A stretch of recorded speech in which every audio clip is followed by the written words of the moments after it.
સુરતના ભાઠા ગામમાં જનરેટરના ધુમાડાથી ગુંગળામણ થતા 3 લોકોના મોતથી થયાની શંકાસ્પદ ઘટના સામે આવી છે. સુરતના ભાઠા ગામમાં જનરેટરના ધુમાડાથી ગુંગળામણ થતા 3 લોકોના મોત થયાની શંકાસ્પદ ઘટના સામે આવી છે. રૂમમાં જનરેટર ચાલુ રહી જતા ધુમાડો ફેલાઈ ગયો હતો, જેના કારણે એક પુરુષ અને 2 મહિલાના મોત થયાનું પ્રાથમિક અહેવાલ મુજબ સામે આવી રહ્યું છે. ઘટનાની જાણ થતાં પોલીસ કાફલો ઘટના સ્થળે પહોંચ્યો છે. ત્રણેય મૃતક સિનિયર સિટીઝન હતા. રાત્રિ દરમિયાન ત્રણેય રૂમમાં સૂતા હતા અને સવારે પરિવારના સભ્યો રૂમમાં જતા ત્રણેય મૃત હાલતમાં મળ્યા હતા. પ્રાથમિક દ્રષ્ટિએ જનરેટરના કારણે મોત થયું હોય એવું અનુમાન છે. હાલ પોલીસ ત્રણેય વ્યક્તિઓના મોતનું કારણ જાણવા માટે તપાસ માટે FSLની મદદ લીધી છે. ત્રણેય મૃતદેહોને કબજો મેળવવા પોલીસ દ્વારા સિવિલ હોસ્પિટલમાં પોસ્ટમોર્ટમ ખાતે મોકલી આપવામાં આવ્યા છે. પોસ્ટમોર્ટમ રિપોર્ટ આવ્યા બાદ જ મોતનું સાચું કારણ બહાર આવી શકશે.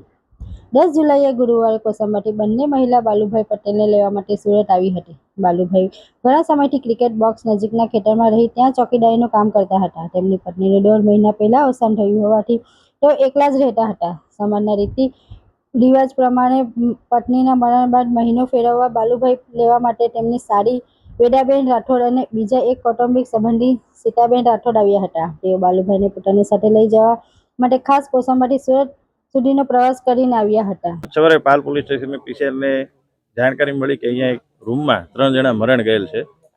તે પોલીસે સ્થળ તપાસ કરી છે અને એમાં 108 આવીને તમે સ્થળ પર મરણ જાહેર કરેલ હતા.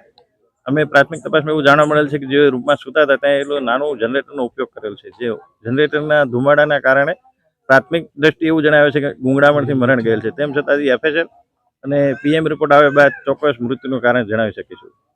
કોણ કોણ મૃત્યુ થયું છે? અત્યારે એક બાલુભાઈ કચરાભાઈ પટેલ છે અને એમના 2 લેડીઝ રિલેટિવ છે. તે અહીંયા કાલે આવેલા હતા. તેઓ એક જ રૂમમાં સૂતા હતા. તેઓ 3 મરણ ગયેલ છે.